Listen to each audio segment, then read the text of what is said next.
नमस्कार दोस्तों, कैसे हैं आप सभी। दोस्तों, कल्पना कीजिए एक ऐसी प्राचीन नगरी जहां कभी दूर दूर से विद्यार्थी ज्ञान लेने आते थे।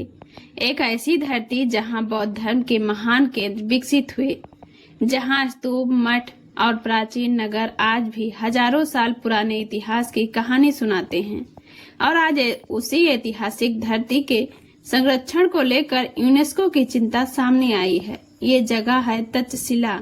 आज हम जानेंगे कि तक्षशिला आखिर इतनी महत्वपूर्ण क्यों है, यहाँ बौद्ध धर्म का इतिहास कितना पुराना है, यूनेस्को ने तक्षशिला को विश्व धरोहर क्यों माना और 2026 में तक्षशिला के संरक्षण को लेकर विवाद आखिर क्यों चर्चा में आया। दोस्तों, सबसे पहले एक जरूरी बात, तक्षशिला कोई नई यूनेस्को वर्ल्ड हेरिटेज साइट नहीं बनी है।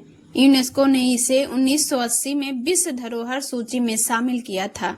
यूनेस्को के अनुसार तक्षशिला सिंधु क्षेत्र की शहरी सभ्यता के विकास की अलग अलग अवस्थाओं को दिखाती है और लगभग 5वीं शताब्दी ईसा पूर्व से 2री शताब्दी ईस्वी तक एक महत्वपूर्ण बौद्ध शिक्षा केंद्र रहा। अब सवाल है, तक्षशिला इतनी खास क्यों है। तक्षशिला आज पाकिस्तान के पंजाब प्रांत में स्थित है। यह क्षेत्र प्राचीन काल में भारत, मध्य एशिया, फारस और यूनानी दुनिया के बीच संपर्क का महत्वपूर्ण मार्ग था। यही वजह है कि तक्षशिला की संस्कृति में अलग अलग सभ्यताओं के प्रभाव दिखाई देते हैं। यहाँ आपको प्राचीन भारतीय परंपरा के साथ साथ फारसी और यूनानी स्थापत्य के प्रभाव भी दिखाई देते हैं। यूनेस्को के अनुसार तक्षशिला में कई महत्वपूर्ण पुरातात्विक स्थल शामिल हैं, जिनमें सराय कला, भीड़, सिरकप और सिरसुख जैसे प्राचीन नगरों के अवशेष शामिल हैं। लेकिन तक्षशिला की कहानी केवल शहरों की कहानी नहीं है, यह बौद्ध इतिहास की भी एक बहुत बड़ी कहानी है। तक्षशिला घाटी में कई बौद्ध स्तूप और मठ भी बने हैं। धर्मराजिका स्तूप, जैलियन मोहरा मोराडू, कालावन गिरी कुनाला और कई दूसरे बौद्ध अवशेष आज भी इस क्षेत्र के धार्मिक और सांस्कृतिक महत्व को दिखाते हैं। सोचिए, आज से लगभग 2000 साल पहले इस क्षेत्र में बौद्ध भिक्षु रहते थे। मठों में अध्ययन होता था। दूर दूर से लोग धार्मिक यात्राओं पर आते थे और इन बौद्ध केंद्रों ने तक्षशिला को केवल एक शहर नहीं रहने दिया, इससे एक बड़े बौद्ध सांस्कृतिक क्षेत्र में बदल दिया। यूनेस्को के अनुसार तक्षशिला के बौद्ध स्मारकों ने पूरी घाटी को एक महत्वपूर्ण धार्मिक केंद्र बना दिया, जहां मध्य एशिया और चीन तक तीर्थयात्री पहुंचते थे। अब जरा तक्षशिला के प्राचीन नगरों की ओर चलते हैं। सबसे पहले आता है भीर। इसे तक्षशिला का सबसे पुराना ऐतिहासिक नगर माना जाता है।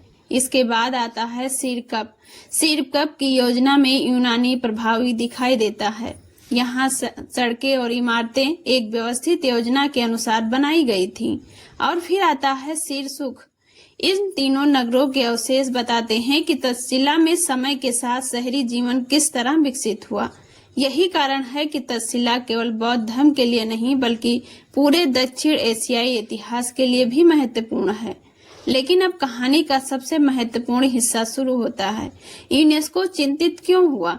2026 में तक्षशिला के कुछ स्थलों पर किए गए संरक्षण और पुनर्निर्माण कार्यों को लेकर विवाद सामने आया। पाकिस्तान से तक्षशिला के मोहरा मोरारू और सिरकप में किए गए कुछ पुनर्निर्माण कार्यों को वापस लाने की मांग की। चिंता यह थी कि अगर किसी प्राचीन स्मारक में जरूरत से ज्यादा नया निर्माण कर दिया जाए तो उसकी मूल ऐतिहासिक प्रामाणिकता प्रभावित हो सकती है। दूसरी तरफ पाकिस्तान के पंजाब पुरातत्व विभाग का कहना था कि ये कार्य संरक्षण के लिए किए गए थे, न कि स्मारकों को नए रूप में बनाने के लिए। यानी विवाद का मूल सवाल यह है कि प्राचीन धरोहर को बचाया कैसे जाए। क्या उसे पूरी तरह नया बनाकर मजबूत किया जाए, या जितना मूल अवशेष बचा है उसी को वैज्ञानिक तरीके से संरक्षित किया जाए। दोस्तों, जब हम हजारों साल पुराने किसी स्मारक को देखते हैं तो हम केवल पत्थर नहीं देखते, हम इतिहास देखते हैं।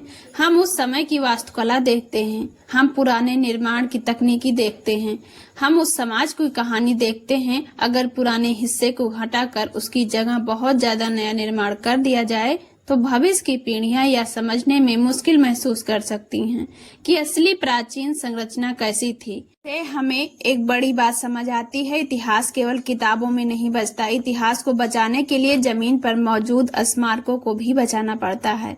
अगर किसी प्राचीन स्तूप की ईंट धीरे धीरे खराब हो जाए, अगर बारिश और वनस्पति उसकी दीवारों को नुकसान पहुंचाएं, अगर अवैध खुदाई से पुरातात्विक परतें नष्ट हो जाएं, तो इतिहास का वह हिस्सा हमेशा के लिए खो सकता है। और एक बार पुरातात्विक संदर्भ नष्ट हो जाए तो उसे दोबारा उसी रूप में वापस लाना लगभग असंभव होता है। इसीलिए तक्षशिला का संरक्षण केवल पाकिस्तान का मामला नहीं है, यह पूरी मानव सभ्यता की साझा विरासत का मामला है।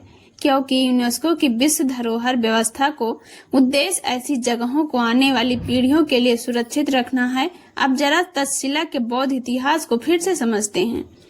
तक्षशिला में केवल एक स्तूप नहीं था, यहाँ बौद्ध मठों का एक बड़ा नेटवर्क था। धर्मराजिका स्तूप और मठ, जैलियन मठ, मोहरा मोड़ारू, कालावन, कुनाला और कई अन्य स्थल इसे लंबे बौद्ध इतिहास के प्रमाण हैं। इन जगहों पर मिले अवशेष हमें बताते हैं कि बौद्ध धर्म केवल धार्मिक विचार के रूप में ही नहीं फैला था, इसके साथ शिक्षा, कला, स्थापत्य, मूर्ति कला और अंतरराष्ट्रीय सांस्कृतिक संपर्क भी विकसित हुए।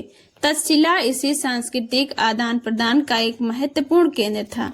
यही कारण है कि तक्षशिला का इतिहास भारत, पाकिस्तान, अफगानिस्तान, मध्य एशिया और चीन के प्राचीन इतिहास से जोड़ता है। और यही इसकी सबसे बड़ी खूबसूरती है। यह इतिहास हमें बताता है कि प्राचीन दुनिया आज की तरह अलग अलग देशों में बंद नहीं थी। व्यापारी यात्रा करते थे, विद्यार्थी यात्रा करते थे, भिक्षु यात्रा करते थे, विचार यात्रा करते थे और संस्कृतियों एक दूसरे से प्रभावित होती थी। अगर यूनेस्को की चिंता है तो आगे क्या होना चाहिए? सबसे पहला कदम होना चाहिए वैज्ञानिक संरक्षण, यानी किसी स्मारक को बचाने से पहले उसकी सामग्री, उम्र, संरचना और ऐतिहासिक संदर्भ का अध्ययन किया जाए। जहाँ तक संभव हो मूल अवशेषों को सुरक्षित रखा जाए। नए निर्माण और पुराने अवशेष के बीच स्पष्ट अंतर समझ में आए। पुरातत्व विशेषज्ञों और अंतर्राष्ट्रीय का पालन किया जाए। स्थानीय समुदायों को भी विरासत की सुरक्षा से जोड़ा जाए, क्योंकि किसी ऐतिहासिक स्थल की सुरक्षा केवल सरकारी विभाग अकेले नहीं कर सकते, जनता की भागीदारी भी जरूरी है। 2026 में पाकिस्तान सरकार की ओर से भी बौद्ध और गांधार विरासत के संरक्षण के प्रति प्रतिबद्धता जताई गई है। मई 2026 में तक्षशिला संग्रहालय में इंटरनेशनल वेसाक डे कार्यक्रम के दौरान पाकिस्तान के राष्ट्रीय विरासत एवं सांस्कृतिक मंत्री ने बौद्ध और गांधार विरासत को संरक्षित करने की प्रतिबद्धता दोहराई।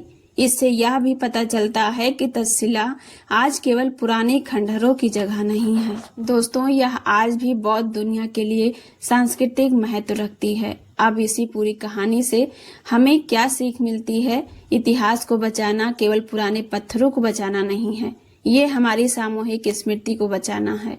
संरक्षण और पुनर्निर्माण एक ही चीज नहीं है। कभी कभी किसी स्मारक को नया बनाने से ज्यादा महत्वपूर्ण होता है उसके बचे हुए मूल हिस्से को सुरक्षित रखना। बौद्ध विरासत किसी एक आधुनिक देश की सीमा तक सीमित नहीं है। बुद्ध की शिक्षाएं और बौद्ध कला एशिया के कई हिस्सों में फैली। तक्षशिला, गांधार, अफगानिस्तान, भारत, नेपाल, श्रीलंका, मध्य एशिया, चीन, जापान, इन सभी क्षेत्रों में बौद्ध इतिहास की अलग अलग परतें दिखाई देती हैं।